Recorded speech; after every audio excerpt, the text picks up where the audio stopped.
আসসালামু আলাইকুম।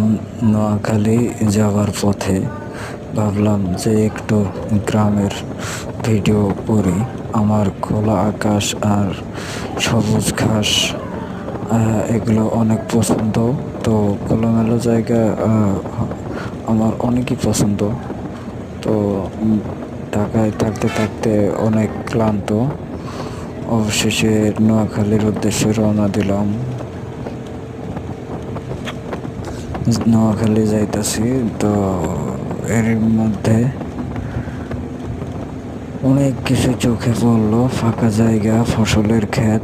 তো অনেক ভালো লাগলো। আর বিশেষ করে নোয়াখালীতে আগে কখনো যাওয়া হয়নি, এই সর্বপ্রথম যাচ্ছি একটি কাজের উদ্দেশ্যে। তো আপনারা সবাই দোয়া করবেন আমি যেন সাকসেস হতে পারি, ইনশাল্লাহ।